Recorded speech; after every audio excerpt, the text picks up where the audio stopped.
السلام علیکم ورحمۃ اللہ وبرکاتہ۔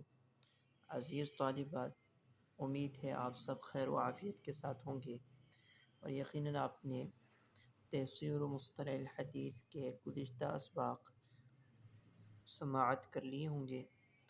آج ہم تفسیر و مصطلح الحدیث کا 37واں سبق پڑھیں گے۔ آج کے سبق میں طعن فی الراوی کے 2 اسباب ہم پڑھیں گے۔ پہلا سبب ہے البدعہ اور دوسرا سبب ہے سوء الحفظ۔ عزیز طالبات، جیسا کہ آپ یہ پڑھ چکے ہیں، طعن فی الراوی کے کل 10 اسباب ہیں۔ ان میں سے 5 اسباب کا تعلق طعن فی العدالت کے ساتھ ہے اور 5 اسباب کا تعلق طعن فی الضبط کے ساتھ ہے۔ وہ اسباب جو طعن فی العدالت کے ساتھ متعلق ہیں، یعنی جو راوی کی عدالت کو نقصان پہنچاتے ہیں، وہ 5 اسباب، ان کے نام یہ ہیں: کذب، تہمت کذب، فسق، بدعت، جہالت۔ کل کے سبق میں ہم نے طعن فی الراوی کا یعنی طعن فی العدالت سے متعلق سبب جہالت بالراوی پڑھا تھا۔ آج ہم بدعت، جو کہ راوی کی عدالت کو نقصان پہنچانے والا سبب ہے، 5 اسباب میں سے ایک سبب ہے بدعت۔ یہ راوی کی عدالت کو مجروح کر دیتا ہے۔ اور 5 اسباب وہ تھے جو طعن فی الضبط سے متعلق ہیں، یعنی کہ جو راوی کی ضبط کو نقصان پہنچاتے ہیں۔ ان میں سے ایک سبب سوء حفظ بھی ہے۔ جہاں پر اور اسباب ہیں، غفلت ہے اور فحش الغلط ہے، مخالفت ثقات ہے، سوء الحفظ ہے، پھر کثرت اوہام ہے۔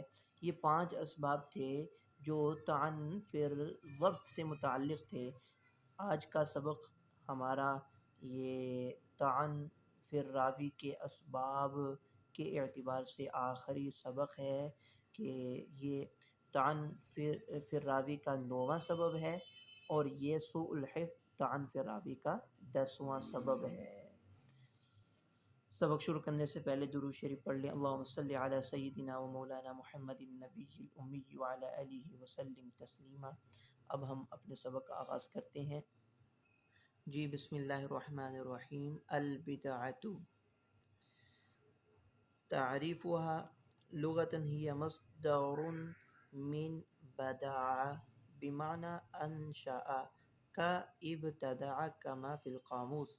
بدعہ، اس کی لغوی تحقیق مصنف فرما رہی ہیں کہ یہ بدع یبدع کا مصدر ہے۔ بدعت یعنی بدعت یہ اس میں مصدر ہے اور اس سے جو ثلاثی مجرد باب فتح یفتح ای بدع یبدع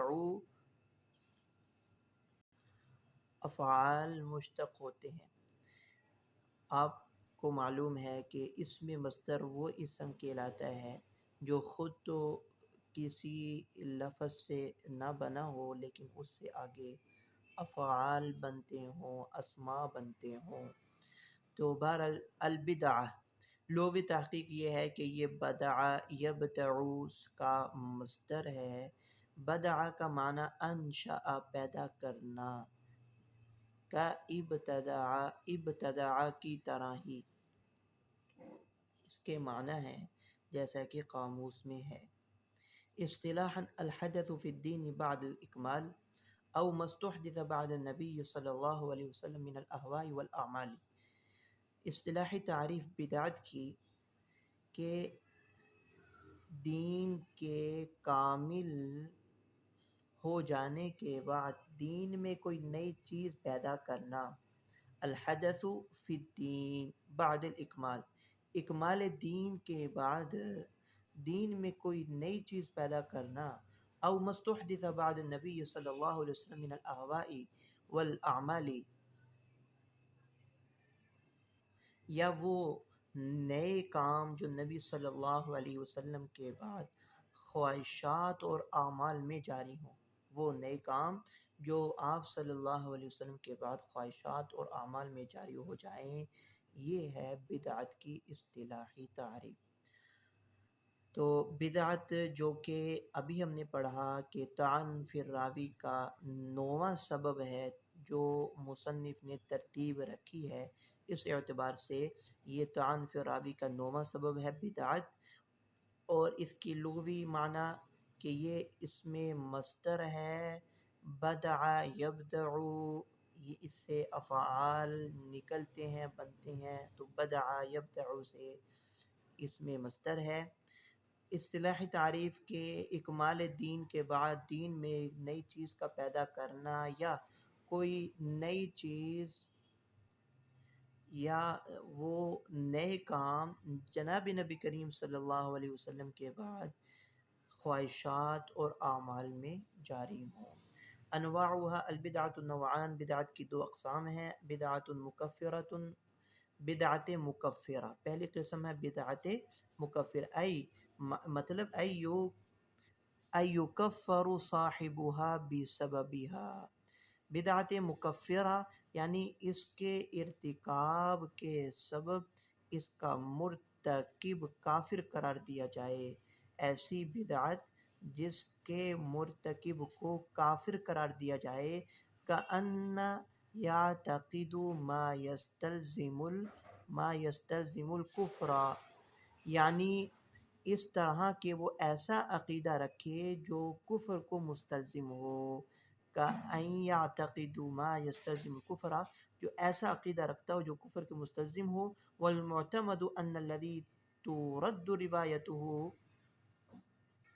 من انکر امرا متواترا من الشرع معلوما من الدین بالضرورہ، اور معتمد بات یہ ہے کہ جس راوی کی روایت مردود ہوتی ہے وہ ہے جو دین کے بنیادی شرائع میں سے کسی امر متواتر کا انکار کرے، من انکر امر متواترا من الشرع معلوما من الدین بالضرورہ، جو دین کے بنیادی شرائع میں سے کسی امر متواتر کا انکار کرے، او من اعتقد عکسہ، یا جو اس کے برعکس اعتقاد رکھتا ہو، یعنی کسی امر متواتر کا انکار کر دے یا اس کے برعکس عقیدہ رکھتا ہو، تو ایسے راوی کی روایت مردود ہے۔ بدعت مفسقۃ، دوسری قسم ہے بدعت کی بدعت مفسقہ، ای یفسق صاحبہ بسببہا،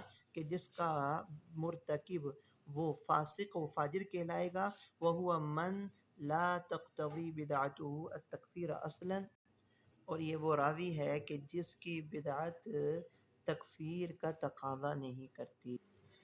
تو بدعت کی 2 اقسام ہیں، یہ ذہن نشین رکھیں، بدعت مکفرہ اور بدعت مفسقہ۔ بدعت مکفرہ وہ بدعت جس کا مرتکب کافر قرار دیا جائے، یعنی ایسا عقیدہ رکھے جو کفر کو مستلزم ہو، اعتماد والا قول یہی ہے کہ اس کی روایت مردود ہے، جبکہ وہ دین کے بنیادی شرائع میں سے کسی امر متواتر کا انکار کرتا ہو یا اس کے برعکس اعتقاد رکھے۔ بدعت مفسقہ جس کا مرتکب فاسق قرار دیا جائے لیکن ایسا وہ راوی ہو کہ اس راوی کی بدعت وہ تکفیر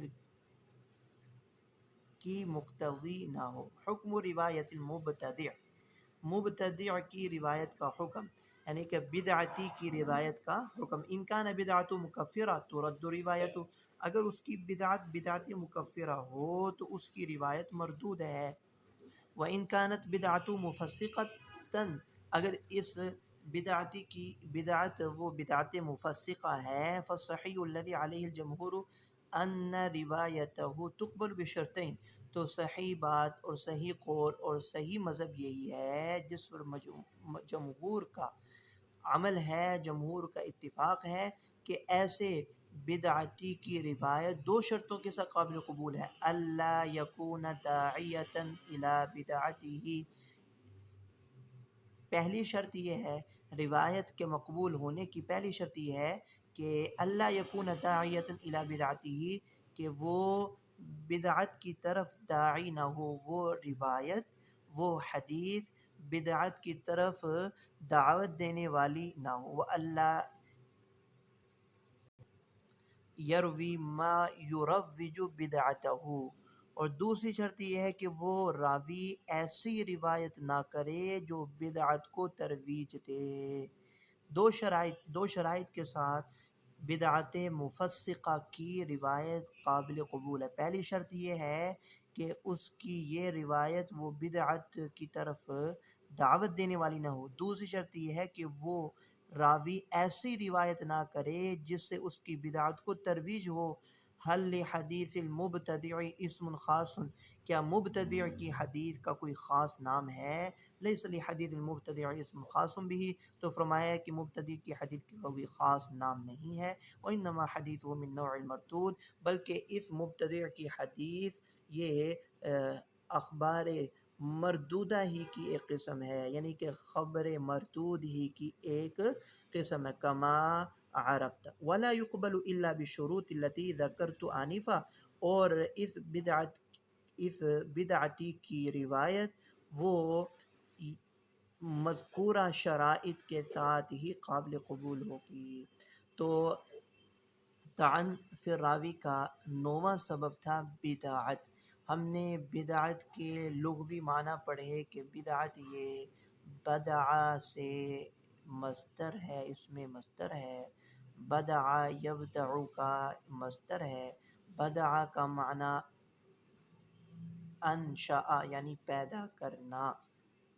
اور اصطلاحی تعریف ہم نے پڑھی کہ الحدث فی الدین بعد الاکمال، اکمال دین کے بعد دین میں کوئی چیز پیدا کرنا، یا وہ نئے کام جو نبی کریم صلی اللہ علیہ وسلم کی رحلت کے بعد خواہشات اور اعمال میں جاری ہو جائیں۔ پھر بدعت کی ہم نے اقسام پڑھی: بدعت مکفرہ، بدعت مفسقہ۔ بدعت مکفرہ وہ بدعت ہے جس کا مرتکب کو کافر قرار دیا جائے اور جس کا ایسا اعتقاد ہو جو کفر کو مستلزم ہو۔ بدعت مفسقہ وہ بدعت جس کا مرتکب فاسق قرار دیا جائے اور جس کا مرتکب کافر قرار نہ دیا جائے، یعنی اس کی بدعت وہ تکفیر کی مقتضی نہ ہو۔ پھر ہم نے بدعتی کی روایت کا حکم پڑھا۔ بدعت مکفرہ کی روایت بالاتفاق مردود ہے، اور بدعت مفسقہ کی روایت دو شرائط کے ساتھ قابل قبول ہے۔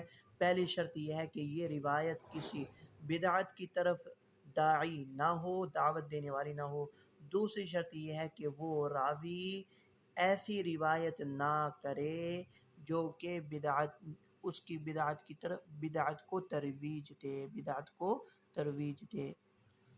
سوء الحفظ، طعن فی الراوی کا 10واں اور سب سے آخری سبب وہ حافظہ کی کمزوری ہے۔ تعریف سیء الحفظ، حافظہ کی کمزوری یعنی کہ سوء الحفظ کی تعریف: ہوا ما لم یرجح جانب اصابتہ علی جانب خطئہ، یہ تعریف ہے حافظہ کی کمزوری والے راوی کی۔ تعریف سیء الحفظ، حافظہ کی کمزوری والے راوی کی تعریف: ہوا من لم یرجح جانب اصابتہ علی جانب خطئہ، وہ ایسا راوی جس کی جانب اصابت جانب خطا پر راجح نہ ہو، یعنی عام الفاظ میں یوں سمجھیں وہ راوی جس سے خطا اور غلطی بہت زیادہ ہو، درست اور صحیح بات کبھی کبھی ہو۔ من لم یرجح جانب اصابتہ علی جانب خطئہ، کہ وہ راوی کہ جس کی جانب اصابت جانب خطا پر راجح نہ ہو، یعنی کہ جس سے اکثر اور عام طور پر خطا اور غلطی ہو حافظے کی کمزوری کی وجہ سے، اور درست اور صحیح بات کبھی کبھی ہو، وہ کم ہو اور خطا اور غلطی اکثر واقع ہو، یا عام طور پر خطا اور غلطی ہو۔ انواعہ سیء الحفظ نوعان، حافظہ کی کمزوری والے راوی کی دو اقسام ہیں۔ سیء الحفظ نوعان، جی سوء حافظ کی دو اقسام دیکھ لیں۔ اما ان ینشأ سوء الحفظ معه من اول حیاته، کہ یہ حافظہ کی کمزوری پیدائشی ہو، وَيُلَازِمُهُ فِي جَمِيعِ حَالَاتِهِ، اور یہ تمام حالات میں اس کو لازم ہو۔ وَيُسَمَّى خَبْرُهُ الشاذ عَلَى رَأْيِ بعض اہل الحدیث، بعض اہل حدیث کی رائے کے مطابق ایسے سوء الحافظ راوی کی روایت کو شاذ کا نام دیا گیا ہے۔ تو پہلی قسم سوء الحافظ کی جس کا حافظہ کمزور رہتا ہو، پہلی وہ قسم ہے کہ جس کے حافظے کی یہ کمزوری یہ پیدائشی ہو، یعنی کہ ابتداء پیدائش سے چلی آ رہی ہو اور تمام کے تمام حالات میں اس کو لازم رہے۔ وَإِمَّا أَن يَكُونَ سُوءُ الْحِفْظِ طَائِرًا عَلَيْهِ، دوسری قسم یہ ہے کہ حافظے کی کمزوری حادثاتی طور پر ہو، اما لِكِبَرِهِ، یا بڑھاپے کی وجہ سے، او لذہاب بصرہ، یا بینائی جانے کی وجہ سے، او لاحتراق کتبہ، یا کتابوں کے جلنے کی وجہ سے، کتابوں کے جلنے، بینائی چلے جانے یا بڑھاپے کے آ جانے کی وجہ سے حافظے کی کمزوری آئی ہو، وَهَذَا يُسَمَّى الْمُخْتَلَطُ، تو اس راوی کا نام مختلط رکھا جاتا ہے۔ حکم روایتی، ایسے راوی کی روایت کا حکم، یعنی کہ سوء الحافظ کی روایت کا حکم کیا ہے؟ اما الاول وهو من نشأ على سوء الحفظ فروایته مردودۃ، پہلی جو قسم ہے حافظہ کی کمزوری والے راوی کی، وہ جو پہلی قسم نے پڑھی ہے کہ جس کا حافظہ پیدائشی طور پر کمزور ہو اور وہ تمام حالات میں یہ کمزوری اس کو لاحق رہے، تو وہو من نشأ علی سوء الحفظ، کہ پیدائشی ہو حافظہ کی کمزوری، ایسے راوی کی روایت مردود ہے۔ واما الثانی ای المختلط فالحکم فی روایتہ التفصیل الآتی، اور بہرحال جو مختلط راوی ہے ایسے راوی کی روایت کے حکم میں تفصیل ہے جو آ رہی ہے۔ فما حدث به قبل الاختلاط وتمیز ذلك فمقبول، جو حدیث اختلاط سے پہلے وہ بیان کر چکا ہو اور وتمیز ذلك، اور اس کو واضح کر چکا ہو، تو ایسی حدیث مقبول ہوگی۔ وما حدث به بعد الاختلاط، اور جو اختلاط کے بعد حدیث بیان کرے تو اس حدیث کو مردود کہیں گے۔ وما لم يتمیز انه حدث به قبل الاختلاط او بعدہ، اور جس کے بارے میں یہ معلوم نہ ہو اور فرق واضح نہ ہو کہ یہ حدیث اختلاط سے پہلے بیان کی ہے یا بعد میں، توقف فیہ حتی یتمیز، تو فرق واضح ہونے تک توقف اختیار کیا جائے گا۔ یہ ہے آج ہمارا سبق جو ہم نے پڑھا۔ آج ہم نے طعن فی الراوی کے دو اسباب پڑھے، بدعت اور دوسرا سبب تھا سوء الحفظ۔ بدعت کا تعلق طعن فی العدالت کے ساتھ ہے، اور سوء الحفظ کا یہ سبب، اس کا تعلق طعن فی الضبط کے ساتھ ہے، کہ یعنی یہ وہ سبب ہے جو راوی کے ضبط کو نقصان پہنچا دیتا ہے۔